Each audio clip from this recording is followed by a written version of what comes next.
Si hablamos acerca de una discapacidad sensorial, la discapacidad sensorial es un problema de visión, por ejemplo, o también tiene el estudiante un problema de audición.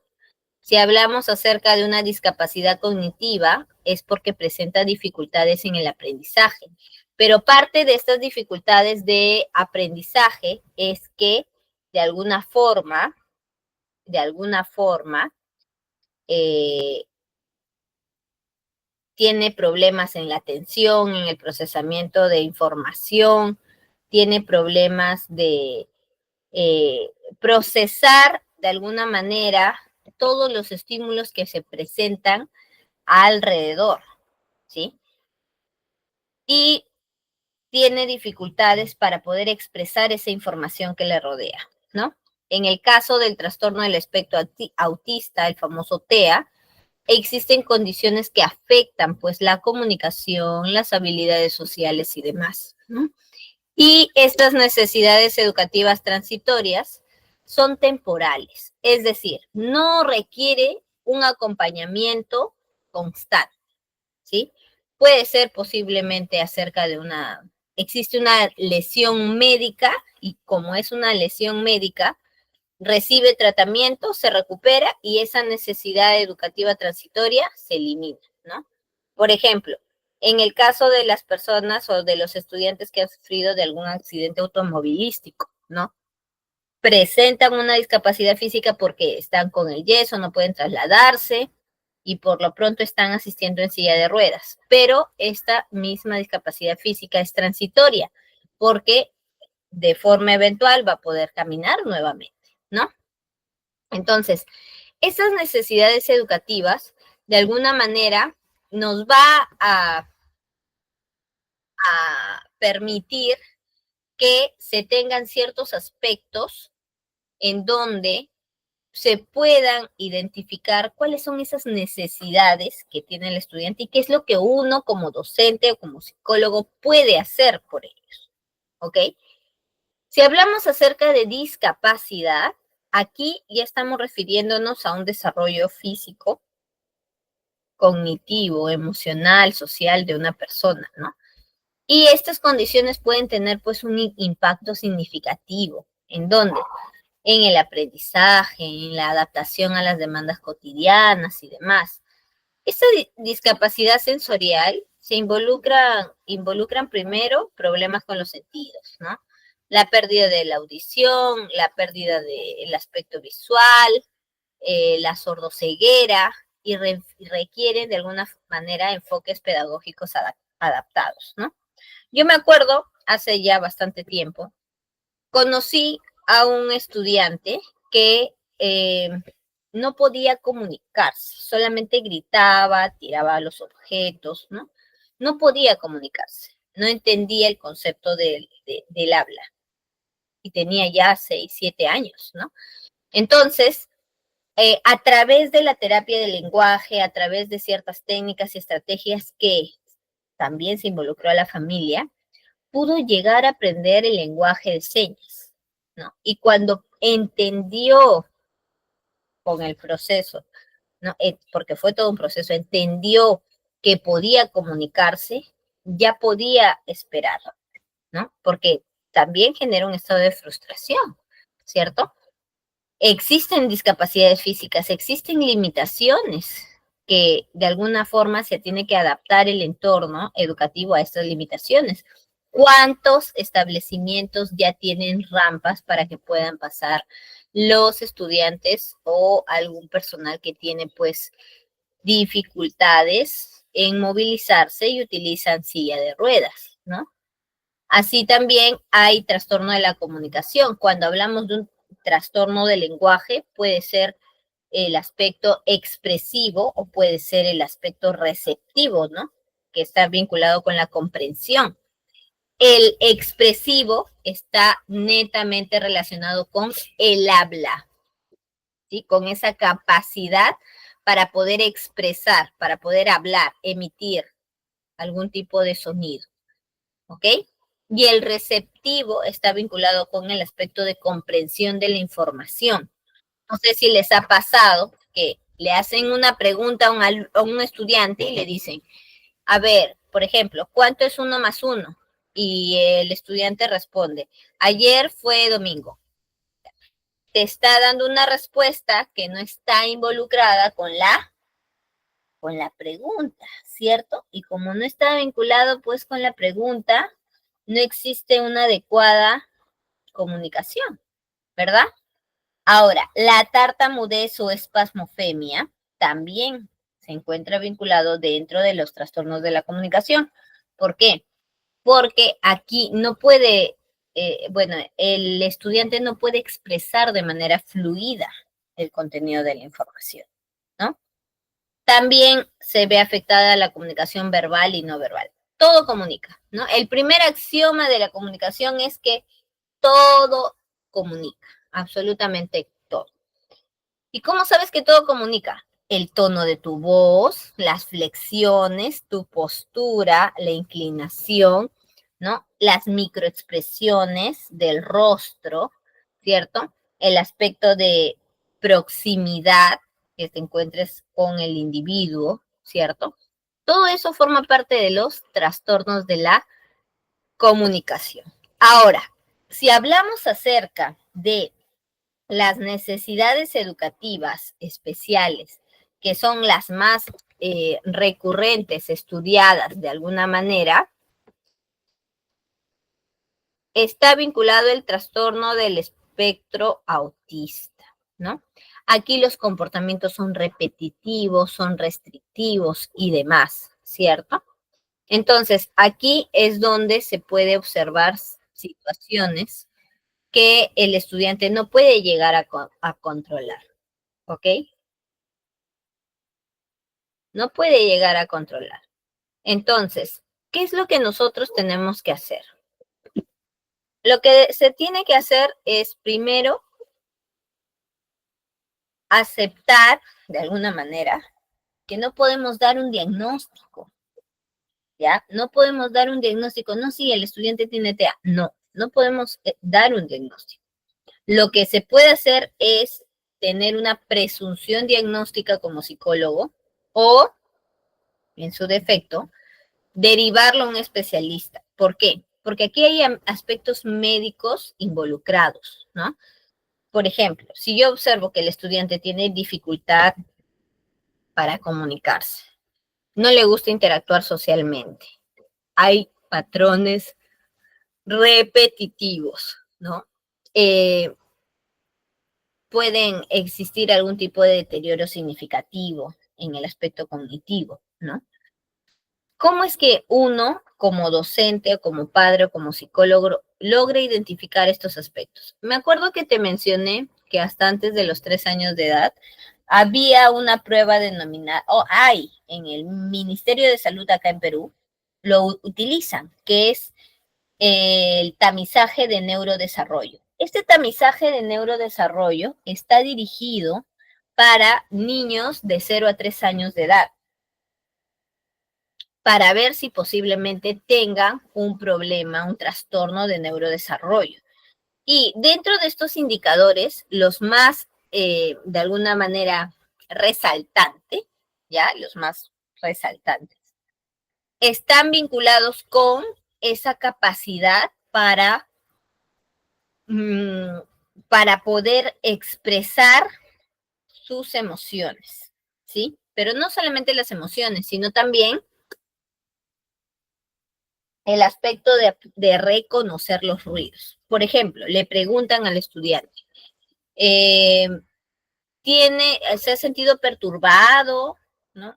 Bueno, a los padres le preguntan, ¿su hijo se ha sentido perturbado cada vez que o se altera o le da miedo, grita, ¿no? Se tapa los oídos cada vez que suena la licuadora, suena la lavadora, el claxon de un vehículo pasando. Entonces, todos estos son indicadores que nos puede dar un problema en el neurodesarrollo. Por eso es que es tamizaje, ¿ok? Es tamizaje. Ahora, ¿quiénes aplican esas pruebas? Esa prueba lo aplica el psicólogo que se encuentra en un establecimiento de salud de primer nivel, es decir, en posta o en centro de salud. Pero si es que existe eh,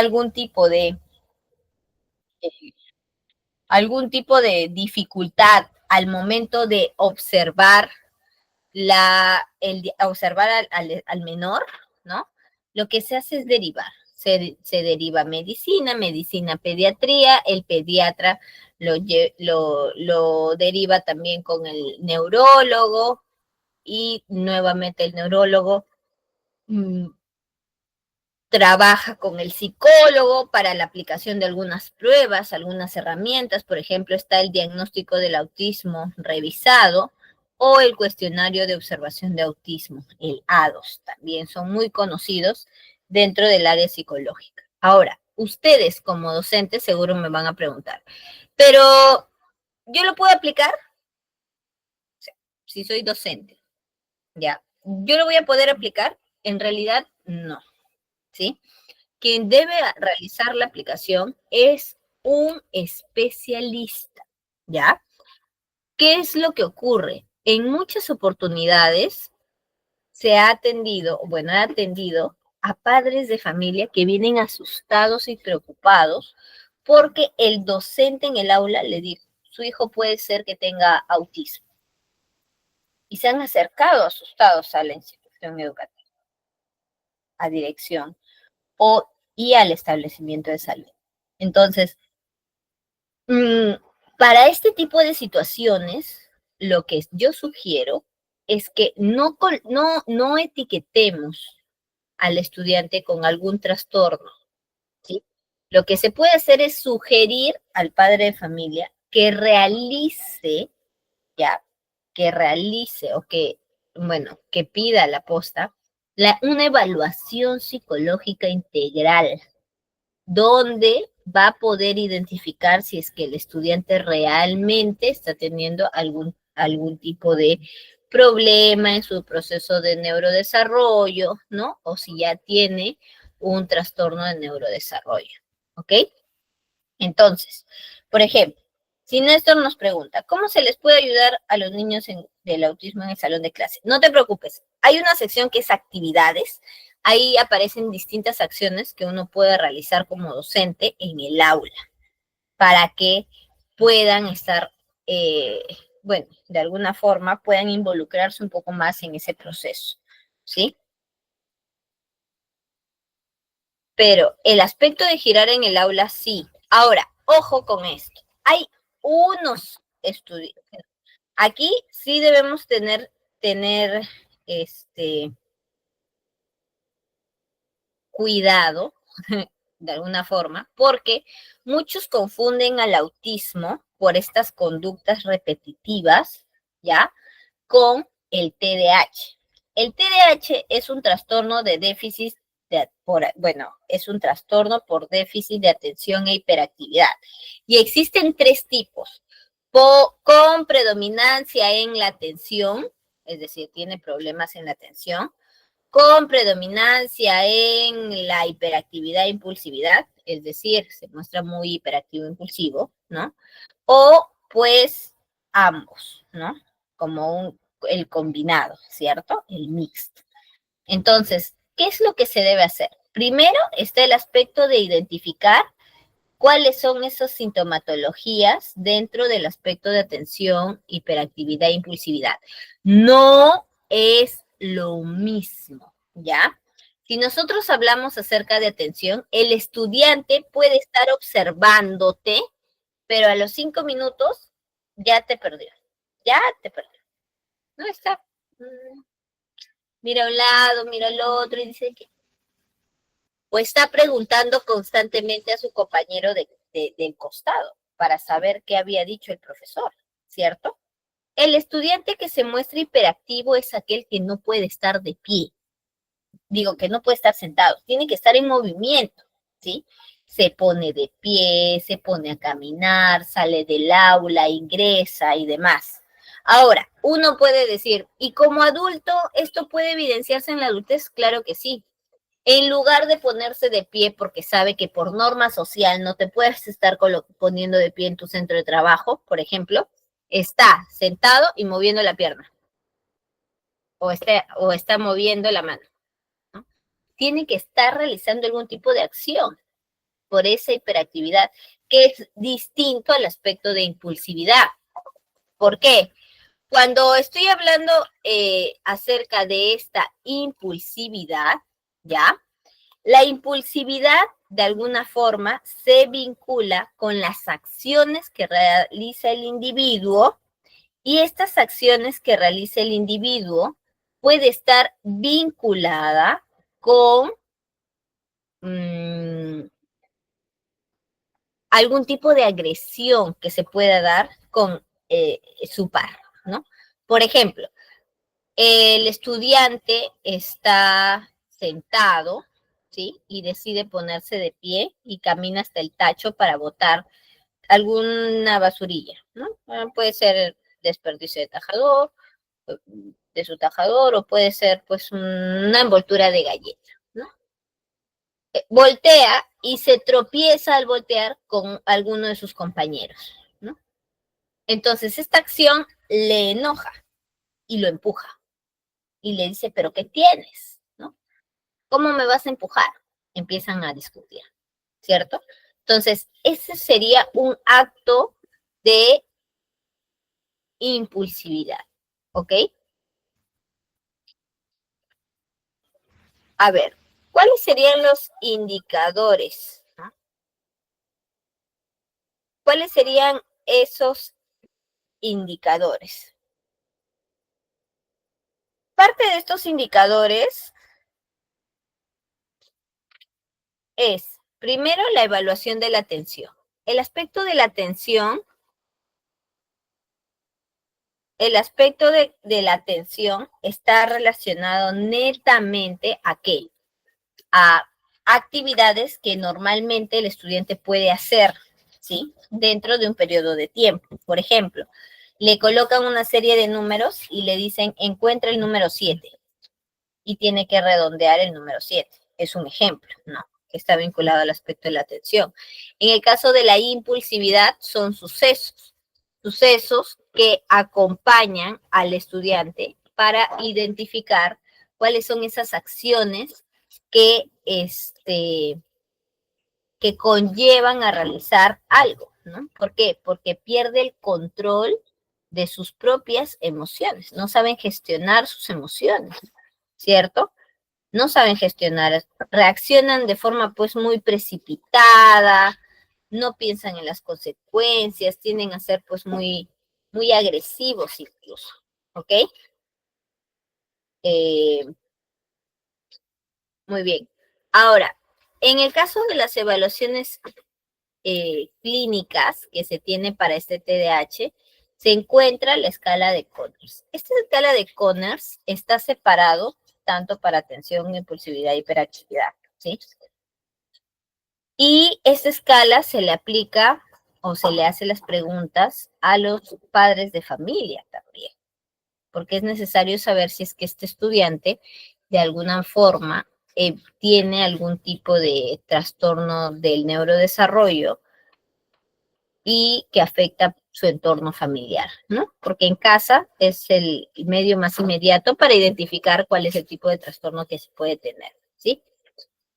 La gran pregunta de Rosana, y me parece interesante, ¿hasta qué punto debemos ser inclusivos? Según la normativa, acá en el Perú, existe un porcentaje de estudiantes que son permitivos en el aspecto de necesidades educativas. Ojo con eso. El aspecto de inclusión, estamos hablando con estudiantes que tienen dificultades dentro de, o que tienen algún tipo de discapacidad que los limita, ¿no? En el caso de los estudiantes que tienen este tipo de discapacidad o tienen un trastorno de neurodesarrollo y están en contacto con otros estudiantes, entonces ahí es necesario saber cuál es ese apoyo que requiere el estudiante. Porque, por ejemplo, yo no voy a poner a un estudiante eh, que tiene un trastorno de discapacidad intelectual, ¿no? O conocido anteriormente como un retardo mental grave. No voy a poder colocar. ¿Por qué? Porque él tiene y requiere un apoyo constante. Ojo con eso, ¿no? El apoyo tiene que ser constante. Por eso es hasta qué punto se puede ser inclusivo. Se puede permitir, sí, dentro del aula a estudiantes que sean fronterizos, que tengan dificultades en el proceso de enseñanza-aprendizaje, que tengan algún tipo de discapacidad intelectual leve, incluso hasta llegando a moderado. Pero después de eso ya no, porque ello requiere un tipo de acompañamiento. Recuerden que es una educación básica regular, ¿no? Y al ser casos complicados, el mismo personal de la institución no cuenta con la experiencia para poder manejar la situación, a diferencia de un centro de educación básica especial. ¿Ok? Trastorno del lenguaje, tenemos pues indicadores de evaluación, ahí se observa todo lo que es la pronunciación, gramática, comprensión, el aspecto de lectura, el lenguaje expresivo, el lenguaje receptivo, como ya les estuve comentando hace unos minutos, ¿cierto? Este lenguaje expresivo y receptivo está relacionado directamente con el desarrollo intelectual. Si un estudiante no ha aprendido a leer en periodo de pandemia, no ha aprendido a escribir, ¿no? Cuando debió ser, digo un ejemplo, en periodo de pandemia, porque hay muchos que recibieron educación virtual, cuando pasen los años y quieran realizar el proceso de lectoescritura, les va a costar, van a ser muy lentos, ¿no? Y este desarrollo intelectual está relacionado directamente con ¿qué? Con la edad. Porque el coeficiente intelectual es igual a la edad mental entre la edad cronológica por 100, ¿no? Esa es una fórmula genérica que se ha considerado. Entonces, está vinculado con su edad cronológica. Si no puede hablar, no se expresa bien y conforme va aumentando el tiempo, se limita y el estudiante no quiere aprender, entonces va a tener mayor dificultad, ¿sí? Se realiza aquí sí mediante pruebas de inteligencia, porque se va a tener que corregir esta prueba de inteligencia. Hay deficiencias pues en el razonamiento, en la resolución de problemas, ¿no? Incluso algunas pruebas contienen muchas imágenes. ¿Para qué? Porque el estudiante normalmente tiende a ser un poco más visual, ¿no? Hay unas pruebas estandarizadas, ¿ya? Que son las pruebas del autor Wechsler. Él creó varias pruebas, ¿no? Y dentro de estas pruebas se encuentra el WIPSI, por ejemplo, que es para pre-kinder, que se puede aplicar desde los 3 años aproximadamente, ¿no? Hasta los 6 años, para medir el coeficiente intelectual. Y ahí es donde el psicólogo realiza consultas acerca de la aprehensión del lápiz, de la comprensión y demás, ¿no? El que seguiría sería el WIS, que estamos ya en la quinta versión, el WIS 5. Este WIS 5 está vinculado netamente con niños y adolescentes, porque se evalúa hasta antes de los 17 años, ¿no? Y finalmente el WISE, que es desde los 17 años en adelante. Son en total 15 subpruebas y cada subprueba tiene preguntas.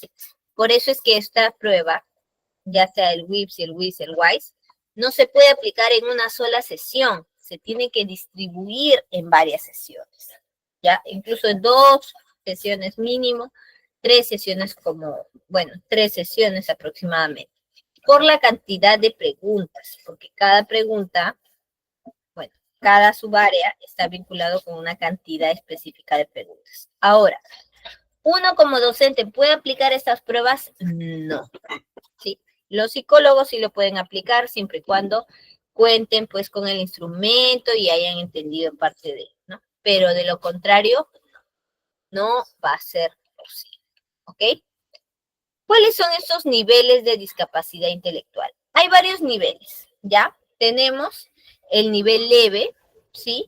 El nivel leve, acá existen habilidades académicas, se da, pero este nivel leve, ¿ya? Este nivel leve tiene dificultades en el aspecto social o con conductas restrictivas, ¿no? Es decir, si uno le pide, a ver, lee un cuento y le hace preguntas, normalmente el estudiante tiende a fallar, o se equivoca, o escucha, o lo hace muy lento, ¿sí? A diferencia del moderado. ¿Por qué? Porque en una discapacidad intelectual moderada puede realizar, puede adquirir, pues, habilidades, pero es necesario un apoyo, un acompañamiento para que realice estas actividades. No lo puedes dejar del todo solo, ojo, ¿sí? El aspecto severo ya es que necesita aprender a llevar algún tipo de habilidad básica de autocuidado, porque no lo aplica esta técnica de autocuidado, pero normalmente requiere algún tipo de apoyo significativo, ¿no? Es decir, una persona que esté constantemente a su lado es necesario. Y finalmente, el profundo, ¿no? Donde el apoyo pues es constante, ahí las necesidades pues básicas de autocuidado no se dan, ¿cierto? Entonces, no se pueden comunicar, no pueden hacer ningún tipo de actividad, ¿no? Ese sería el aspecto profundo, ¿ya? Hasta acá, ¿cómo vamos? ¿Alguna consulta con base a estos niveles de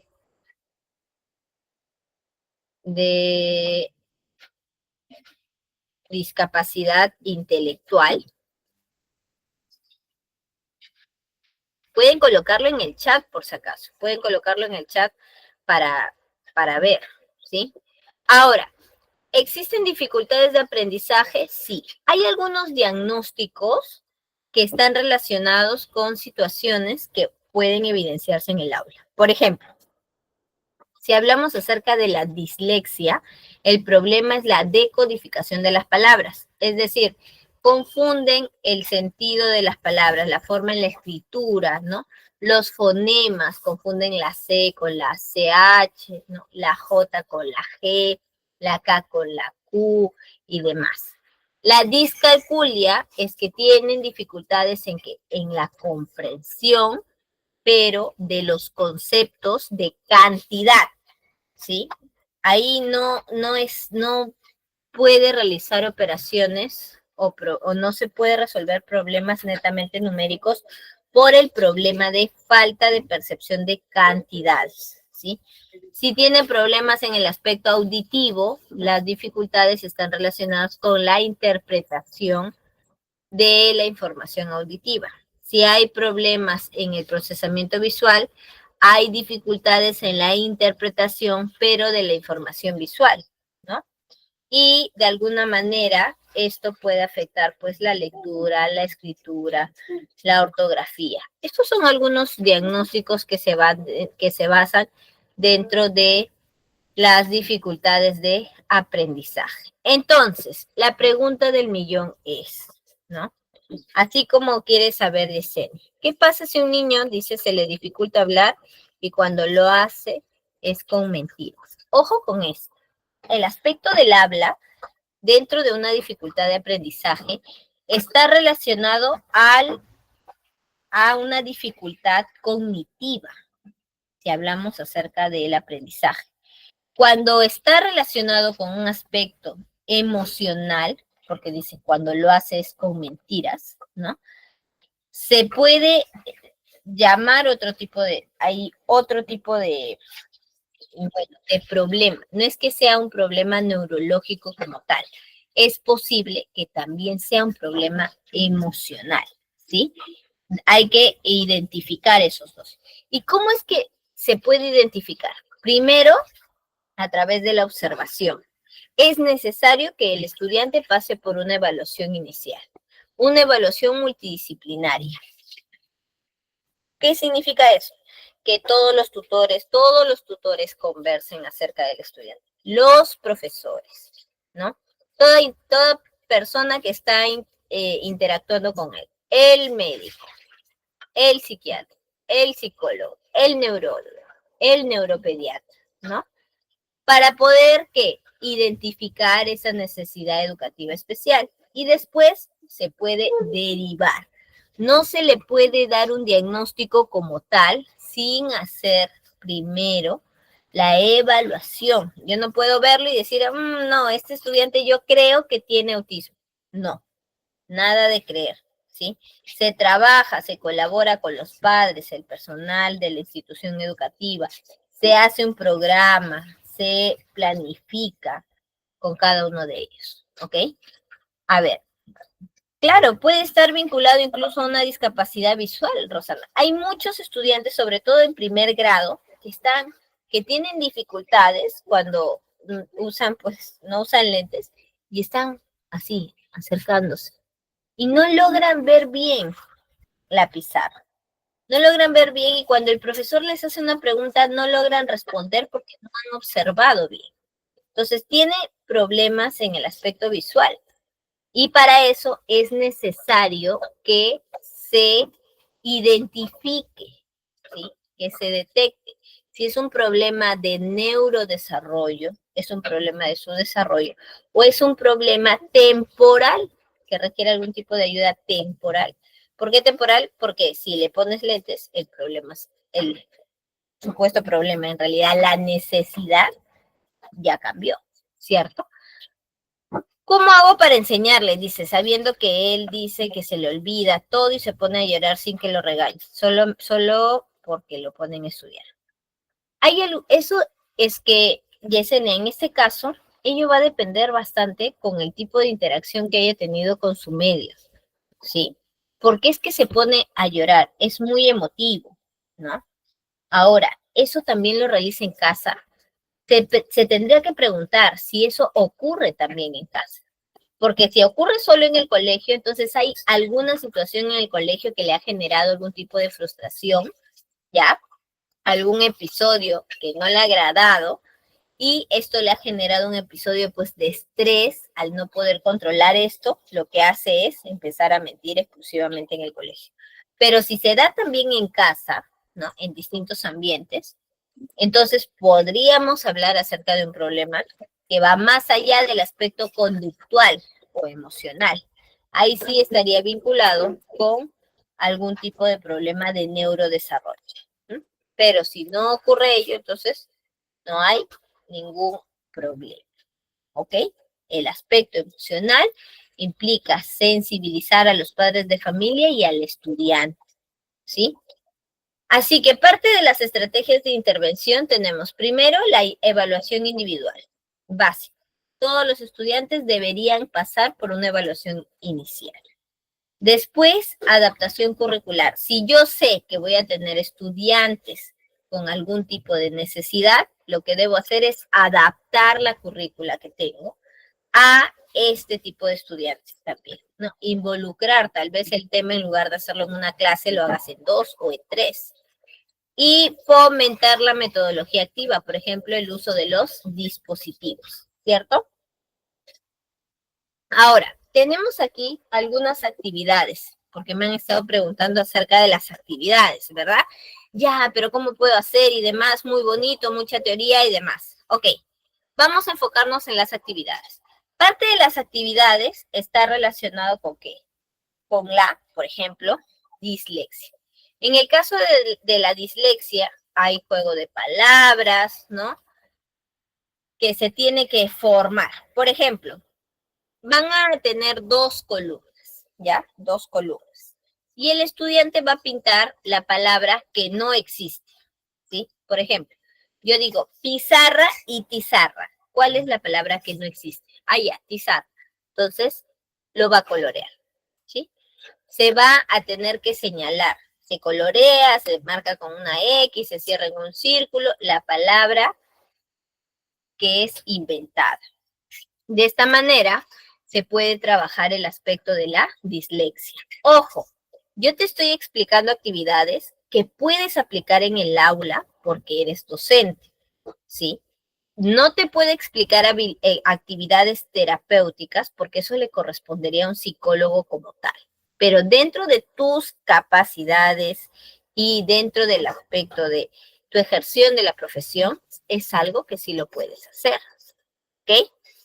En el caso de la discalculia, como no se puede observar o no identifica muy bien el concepto de cantidad, lo que se hace es colocar nuevamente dos columnas y se pregunta en dónde, en qué lado, derecho o izquierdo, existen más círculos, ¿no? Primero colocas la misma cantidad de círculos, solo que más juntito y luego más separado, ¿cierto? ¿Para qué? Para que se pueda indicar. ¿Y quién lo va a indicar? ¿El estudiante? Sí, el estudiante lo va a indicar, ¿ya? Si se trabaja en grupos masivamente, que lo marquen en su hojita, ¿ok? Ese es el aspecto de discalculio. Ahora, si hablamos acerca del TDAH, ¿no? El TDAH, actividad como tal, también lo vamos a tener. Pero antes de eso, vamos a hablar acerca de la agresividad. En la agresividad, por ese aspecto de ser un poco impulsivo, incluso, como parte del TDAH, porque es un tipo, se utilizan las técnicas de resolución de conflictos, ¿no? La mediación, por ejemplo, el arbitraje, que son los más utilizados, ¿no? En la mediación se involucra un tercero y escucha ambas partes, ¿no? Se involucra un tercero para saber si está de acuerdo y cuáles son los aspectos de, o las situaciones que aceptaría. De lo contrario, si no está o si no se puede, ¿no? El arbitraje sería yo lo decido. Hay una persona que toma la decisión en lugar de ambas, ¿sí? También se puede trabajar la terapia de conducta. Ojo con esto, con el aspecto de agresividad. Ahora, ¿se puede establecer un sistema de consecuencias? Sí. ¿A través de qué? Hay algunos que utilizan fichas, ¿no? Fichas, las famosas fichas, donde se le proporciona al estudiante, es como acumular tarjetas amarillas, por decirlo de esa forma, ¿sí? Aquí existe una consecuencia por cada acción. Entonces, el estudiante tiene que hacerse responsable de esa consecuencia, ¿ok? Y lo que se hace es invitarlos, ¿no? Motivarlos a preguntar en el sentido de qué es lo que harían si es que, con casos hipotéticos, si es que pasa esto, ¿qué es lo que haría? ¿No? Igual como el aspecto de reforzar pues las conductas positivas a través de los aplausos, de los premios, del reconocimiento. Es algo que sí se puede hacer. En el oposicionista desafiante, aquí el estudiante es aquel que grita en el aula, grita, ¿no? Incluso al profesor le puede faltar el respeto, ¿sí? Esto se puede trabajar como, igual con terapia de conducta netamente, o puedes trabajar con un sistema de recompensas. Es decir, yo reconozco que ese estudiante está haciendo algo bueno. Por ejemplo, el estudiante que responde constantemente a los profesores. Yo me acerco y le puedo decir, te voy a dar 2 caramelos si aprendes a respetar tu turno. Levantas la mano para hablar. Ok, por ejemplo, es un ejemplo, que yo lo he aplicado con estudiantes de tercero, cuarto, quinto año de secundaria, de primaria. Y el estudiante dice, bueno, a ver, vamos a ver. Cuando termina toda la sesión, él solo se va a acercar a pedirte el premio o la recompensa por estar tranquilo. Y eso se genera un hábito, ¿no? Y puede llegar a transformar ese tipo de visión que tiene acerca del oposicionismo desafiante. Se ignoran las conductas negativas que no sean graves. Ojo, el aspecto de ignorar las conductas negativas no implica, ya, yo lo ignoro, voy a hacer como que yo no vi esta acción, ¿no? Yo no vi esta acción y como yo no vi esta acción, entonces lo voy a ignorar. No, no es eso. Es que posiblemente en la clase, en ese momento, no se tome ninguna medida correctiva, pero sí se puede hacer después. Ojo, ojo con esto. También en el sistema de recompensas. No siempre se va a dar un premio por esta acción. Tú puedes trabajar de la forma que gustes, ¿no? El aspecto de reconocimiento. Recuerdan acerca del conductismo, acerca del condicionamiento, ¿no?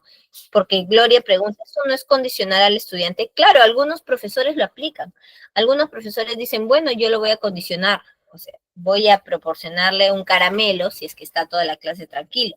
Pero no vas a aplicarlo en todas las clases, ¿no? El estudiante va a llegar a un punto en donde te va a estar exigiendo y si no le das, puede realizar cualquier tipo de acción. Parte de su oposicionismo desafiante puede ser agresivo verbalmente, ¿no? Entonces, tampoco puedes estar, pues, vinculado a darle un premio. O no, no puedes. Imagínate, ¿de dónde vas a sacar, no sé, algo de 40 premios al año, si es que tienes una clase a la semana? Imagínate, no, no se puede, ¿ya? Es, es de manera medida, de forma graduada, ¿ok? Para que puedas trabajar. Ojo, es una propuesta, ¿ya? Ustedes lo pueden aplicar de manera distinta si gustan. Ahora, si hablamos de la comunicación, es utilizar imágenes. ¿Para qué? Para este tipo de estudiantes. Por ahí me parece que,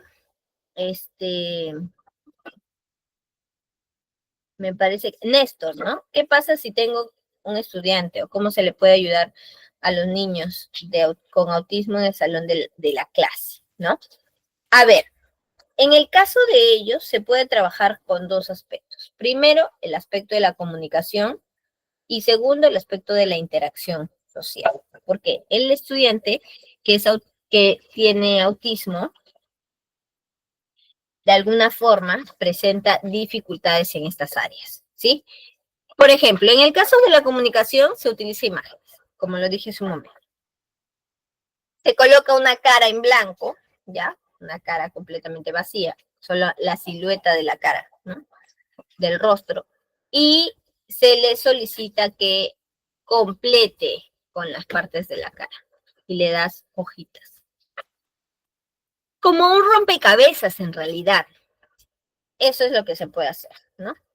Ahora, ¿cómo iniciar una conversación? Les enseñas a todos a aprender a decir hola, por ejemplo, ¿no? En el caso de interacción social, aquí es donde también se va a tratar de abarcar el juicio que tiene el estudiante respecto a una situación. Por ejemplo, observas que el estudiante en esa figura, hay un estudiante de rojo y un estudiante de celeste, ¿no? Y el de rojo está así. Le tira una bofetada al de celeste. Y abajo aparece una buena y aparece una X, ¿no? ¿Por qué es que ocurre eso? El estudiante va a tener que marcar cuál es la opción y va a poder comentar al tutor, a otro profesor, a otros compañeros, qué es lo que está pasando. Pero al tener esta dificultad, eso no es de un momento a otro, es de manera progresiva. Lo importante es que el mismo estudiante observe las situaciones, aprenda de esas situaciones para que no las haga, ¿ok? Para que no las haga, ¿sí? Miren qué interesante el TEA. Ahora, si hablamos acerca del TDAH, ¿qué tipo de actividades se puede trabajar con estudiantes que tienen TDAH? Es algo práctico. Primero está el aspecto de la atención. Se puede facilitar la comprensión, se organiza la información, se utilizan señales visuales. Por ejemplo, yo estoy acá ahorita dictando con ustedes y me pongo una chalina encima, ¿no? De color verde. Entonces, les hago la pregunta. A ver, estimados estudiantes, dígame, ¿qué es lo que antes no tenía que ahora tengo? ¿No? Y ellos van a identificar, van a tratar de recordar cómo era la profesora o el profesor, cómo estaba vestido, va a tratar de recordar, ¿cierto? Entonces, él ya sabe que para una próxima ocasión va a poder realizar ese proceso de atención, ¿no? Va a ser mucho más observador. La impulsividad está vinculado con el aspecto de agredir incluso a otros con sus palabras, ¿no? Por eso es que se tiene que aplicar la respiración profunda. Inhalas, exhalas, ¿no? No levantando los hombros, ¿cierto? También está la técnica de respiración 4x4 para la activación, ¿sí? O está la técnica de mindfulness, ¿no? Ahora, aquí se tiene que definir las reglas de manera clara, ya, de forma precisa, ¿ok? Porque algunos estudiantes, incluso algunos niños de forma general, se emocionan mucho por los premios, ¿no? Y dicen, pero yo tengo yo quiero este premio y ya no te vuelvo a pedir nunca nada, ¿no? O durante todo el año ya no te voy a pedir nada, pero cómpramelo, por favor, cómpramelo, ¿no? Y así pasa con los padres de familia. Entonces, ¿qué es lo que se debe hacer en esas situaciones? Primero, definir las reglas de manera clara, que ellos, porque ya son un poco más grandes, pueden firmar, ¿no? Pueden comprometerse. Yo me comprometo a esto, ¿no? El aspecto de hiperactividad es que deben existir pausas activas, en donde se pongan de pie, levanten los brazos, empiecen a moverse, porque saben que el estudiante, como es niño, debe estar en constante movimiento, tiene mucha energía, ¿no? Y parte de estas actividades podría estar vinculado con el aspecto de liberar energía con actividades físicas, ¿sí? Hay una rutina que puede establecerse dentro del aula, ¿no? O las famosas pelotitas antiestrés. Cuando está sentado, empieza a mover la pelotita, ¿cierto? A presionar la pelotita. Entonces, parte de los problemas de aprendizaje, como para hacer un review de lo que hemos estado trabajando en necesidades educativas especiales, implica que existe un problema de aprendizaje cuando hay problemas en la comprensión. ¿Por qué? Porque no logra entender lo que los demás quieren comunicar. Hay un problema en el habla. No puedo expresar realmente lo que quiero. Hay un problema en la lectura. No logro identificar las letras. Hay un problema en la escritura. El lápiz lo sujeto así, ¿cierto?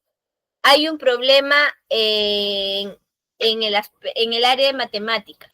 Cantidades, raíces y demás, no las voy a poder calcular, ¿no? Y hay un problema dentro de la atención. Entonces, como todo esto engloba los problemas de aprendizaje, se ha separado en dos grandes partes. Primero, el aspecto general del aprendizaje y después el aspecto específico, ¿sí?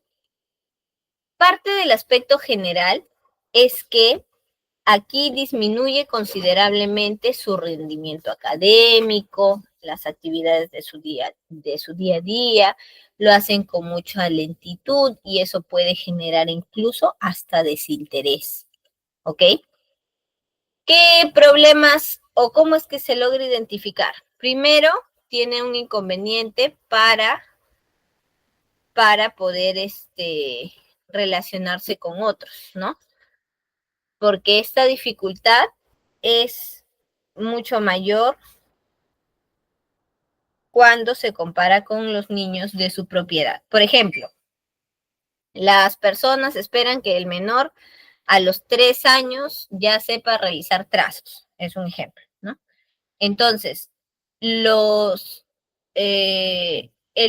inconveniente o dificultad es que a los padres de familia no se les brinda esta información. Y cuando llega a cumplir 4 años, este menor va a un establecimiento, a un centro educativo, a matricularse con su mamá o con su papá, y observan que tiene problemas de aprendizaje, ¿no? Tal vez no ha sido bien estimulado. Ahora, se enfatiza que la dificultad es específica. Ojo con esto. ¿Por qué? Porque al tener algún problema, alguna disconformidad dentro de este aspecto, ¿no? Se puede llegar a separar incluso ciertas situaciones. Por ejemplo, yo sé que el estudiante tiene un problema en el lenguaje, o sea, tiene un trastorno del lenguaje, pero tienes que desglosar, ¿ya? Trastorno del lenguaje, ¿qué es? ¿Receptivo o expresivo? ¿No? Eso es lo que se debe hacer. Ahora, en la capacidad general de la lectura, ¿no? Hay algunos que están pues por debajo de su nivel escolar, ¿cierto? También está el déficit de visión y audición, ¿no? Aquí ya estamos hablando de una situación sensorial, de un déficit sensorial, ¿sí? Ahora, si existe algún problema que eh, se relacione directamente algún, este, con algún estudiante que está sufriendo de bullying y demás, entonces es necesario tomar medidas al respecto. Y no solamente por ese estudiante porque tiene un problema general de aprendizaje, no, sino también porque es necesario saber identificar cómo es el flujo, ¿no? El flujo de la información y con quiénes se está adecuando este estudiante, ¿ok? Con quiénes está interactuando. Eso trae consigo un bajo rendimiento global, ¿no? Aquí se manifiesta en distintas formas, afectan el rendimiento global, perjudican varias áreas del desempeño escolar como tal. Si hablamos del contexto, pues el contexto es distinto, ¿no? Hay objetivos del programa académico y hay una exigencia por parte de las instituciones en donde al estudiante lo sobrecargan de actividades y lo llevan al límite. Ya no quieren después estudiar. No sé si han escuchado, les ha pasado, ¿cierto? Ahora, esto está vinculado con el aspecto de dificultades para lograr realizar sus actividades sin la ayuda de nadie.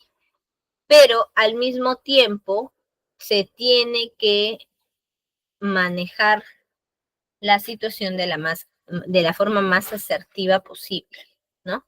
Si sabemos que tiene dificultades y hay otros niños que lo están acompañando, preguntarse quiénes son esos niños, por qué es que no puede realizar ciertas acciones, ¿cierto? Muy bien.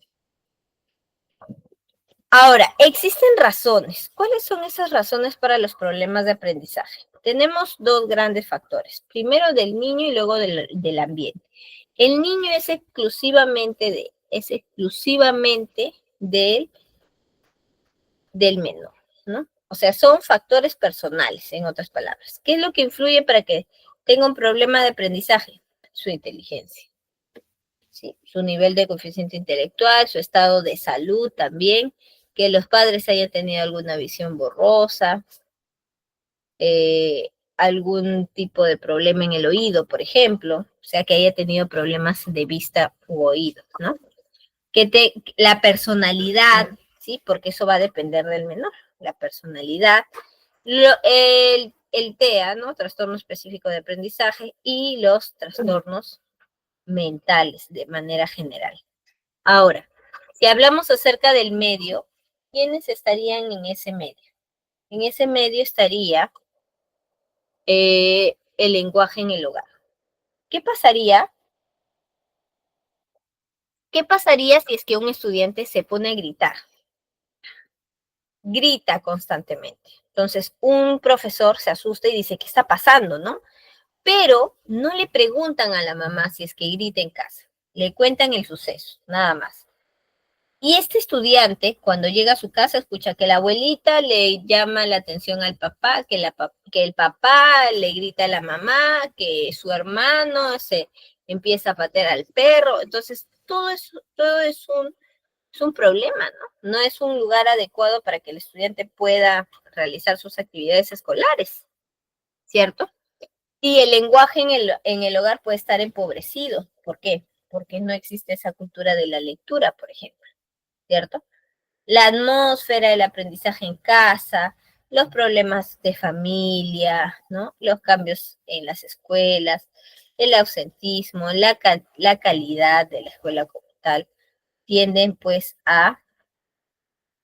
eh, a influir en la toma de decisiones que pueda tener este menor. ¿Existe alguna causa, existe algún problema, existe algún conflicto en donde el estudiante pueda tener un problema general de aprendizaje? En realidad está vinculado pues con su interacción. Y hablamos de los niños, ¿cómo es ese déficit atencional que tiene? Si tiene problemas de la atención, ¿en qué circunstancias? ¿Por qué?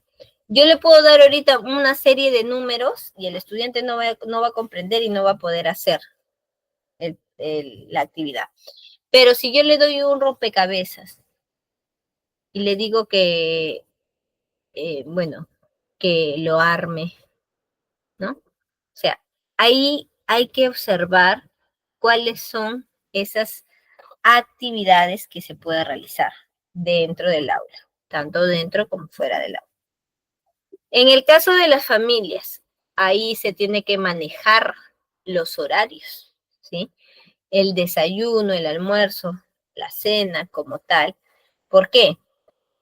Porque es necesario que el estudiante se adecue a las necesidades que tienen los padres. De lo contrario, va a llegar a tener 17, 18 años y no va a poder ni siquiera valerse por sí mismo, ¿no? Fomentar el clima familiar, también tener alguna manera de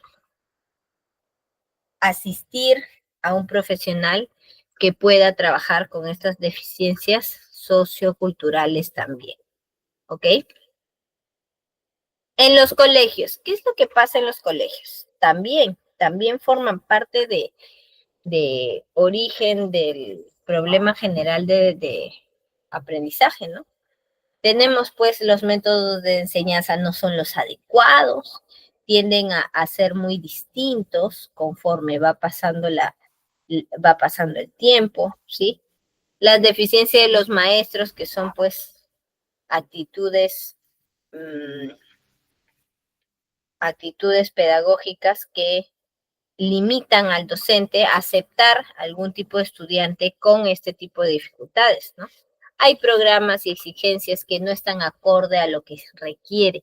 Recuerden que toda causa, toda actividad tiene que estar vinculado de manera directa con las personas que van a apoyar en el proceso de enseñanza-aprendizaje, ¿no?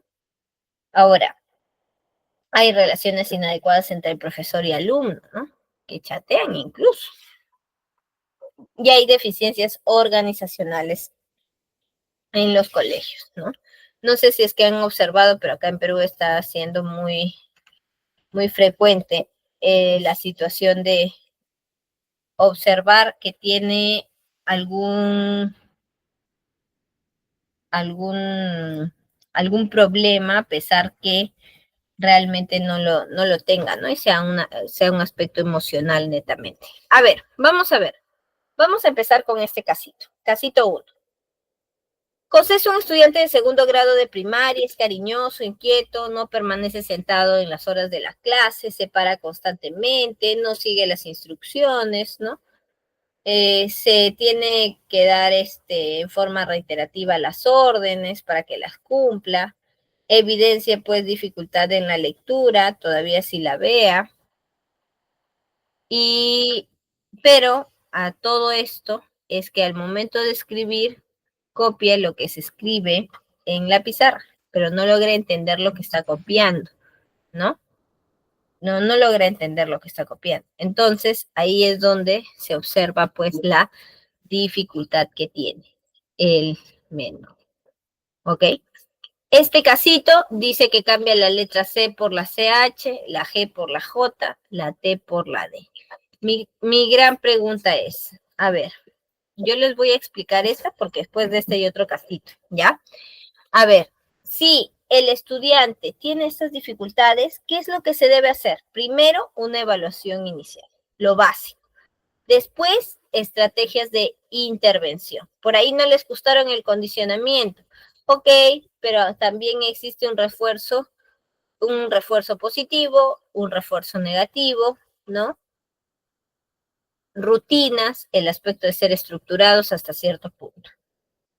Después, apoyo en lectura y escritura. Acá ya estamos hablando de las famosas asesorías personalizadas con el estudiante, ¿cierto?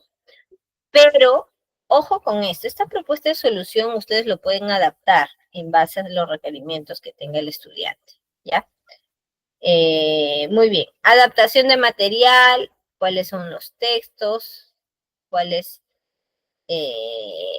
esta incorporación de imágenes y gráficos para poder mejorar la comprensión. Por eso es que no sé si se han observado, hay algunos estudiantes que paran con sus fichitas, ¿no? Con sus laminitas para tratar de comunicarse con sus propias imágenes, ¿sí? Y en colaboración con los padres, pues se debe mantener una comunicación constante, ¿no? Si hay algún problema en cuanto al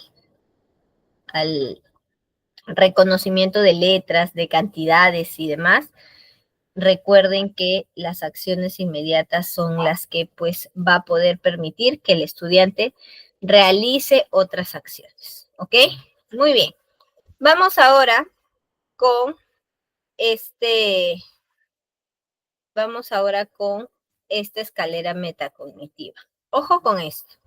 En la escalera metacognitiva, ustedes tendrían que considerar, ¿ya? Que el estudiante con dificultad de aprendizaje va a observar este tipo de escalera y le va a llamar, bueno, si tienen problemas con el aprendizaje, le va a tratar de adecuarse con los colores, ¿no? Por eso es que siempre tienen que relacionar, todo tiene un porqué, ¿ya? Si tú quieres que el estudiante mejore en sus actividades, puede ser que se le haya proporcionado previamente un diagnóstico y si no lo tiene, se solicita un informe. ¿A quién? Al colegio de psicólogos, no, se solicita a un especialista, ¿no? Pero en este caso, el, el estudiante puede llegar a identificar los colores mucho más rápido, ¿no? Entonces aquí sí estaría vinculado con ese tipo de acciones. Ahora, ¿por qué les estoy hablando acerca de esto? Porque el trabajar con los estudiantes que tienen necesidades educativas especiales, ¿ya? No es que sea agotado, es que la mayoría desconoce cómo es una estructura dentro de estas instituciones educativas, ¿no? ¿Cuál es en realidad el problema, el trasfondo de esa situación? Eso es lo que se debe hacer, ¿ok? Ahora, muy bien, ¿no hay por ahí más preguntas? Me gustaría que coloquen algunas preguntas en el chat. Recuerden que el día miércoles es la última clase, ya nos retiramos ya. El día viernes es la última clase, entonces vamos a ver cómo les va también en su examen, ¿sí? Pero ante todo esto, hacemos un review. Hemos visto lo que son las necesidades, ¿no? Jerarquía. Primero se establece la jerarquía de necesidades. En base a esa jerarquía de necesidades se puede realizar un programa, ¿no? Ahora, después de conocer ese término adecuado para definir algún tipo de limitación que tenga el estudiante, ¿no? Sería reconocer, pues, las propias necesidades. Después de eso, conforme va pasando el tiempo, de alguna manera, esas necesidades pueden ir expandiéndose, o pueden unirse con otras necesidades. Y ahí es donde surgen dos necesidades al mismo tiempo, ¿sí? Entonces, hay que tratar de enseñar a los estudiantes, pero el aspecto de enseñar no es un aspecto de, no es un aspecto de, está bien, lo tengo que hacer porque, en fin, ¿no? No, tampoco es que etiqueten al estudiante, no, es que ese alumno tiene TDAH, no, tampoco es eso, ¿no? Está el salvaguardar, pues, la seguridad del estudiante, la privacidad del estudiante, ¿cierto? Y sobre todo realizar pues algún tipo de programa con todos los demás para que no exista el bullying dentro de esa institución educativa. Sí, sí, sí, sí. La música sí. La música sí se puede para calmar a todos los que puedan tener TDAH, ¿no? Sí. Es algo que sí se puede trabajar, ¿sí? Ahora, pero tampoco vas a poner una música muy estruendosa, ¿no? Recuerden, por ejemplo, que parte de este tamizaje neurodesarrollo que lo aplican en los establecimientos de salud, acá en el Perú, lo que hacen es preguntarle, ¿se asusta con sonidos de la licuadora o del claxon? Cuando eh, el estudiante claramente sí se asusta, pero algunos padres mienten, ¿no? Con tal de que mienten, con tal de eh, tratar pues que a su hijo lo vean como la mejor persona del mundo, ¿no? Cuando en realidad pues no es así. Incluso hay algunos que tienden a ser agresivos, algunos alumnos que son agresivos, y al momento de ser agresivos tienden a golpear a los demás y no les preocupa. Acuérdense, 3 reglas básicas. ¿Cómo sé si es que necesito algún tipo de acompañamiento? Cuando me agredo a mí misma, cuando agredo a los demás y cuando agredo bueno, en este caso, rompo, tiro, lanzo algún objeto, ¿sí? Muy bien, ya está. A ver, vamos a ver qué nos dice Salazar. Si el niño con TDAH se pone nervioso, se pone violento con sus compañeros, con mucha regularidad, ¿qué puede hacer el docente? Ah, ya. Ahí tendrías que trabajar con él parte de las actividades que enseñé, ¿no? Pero todo vinculado a qué? Todo tiene que estar vinculado a lo que pueda hacer, cuáles son sus propias limitaciones, ¿sí? Ahora, si este estudiante se pone violento, ¿ya? Eh, Tendría que conversar, no solamente con él, sino también con la madre de familia para saber cuál es ese entorno el cual yo observo que el estudiante se porta de esa manera, ¿no? Es importante conocer el entorno. Ojo con eso, ¿ya? Es importante conocer el entorno. Muy bien, muy bien, muy bien. Gracias a todos los que han podido participar. Muchas gracias, Rosana, Yesenia, Gloria, Néstor, Salazar. Muchas gracias a todos los que han podido conectarse y también a los que han estado realizando preguntas, pilas en el chat. Recuerden que nuestra última clase va a ser el día miércoles a las 8 de la noche. ¿Ok? Miércoles a las 8 de la noche es nuestra última clase. Por ahí también les han enviado un enlace para su examen. Así que espero pues que puedan desarrollarlo dentro del plazo. Ahora sí, vamos a dar pase al coordinador. Vamos a ver.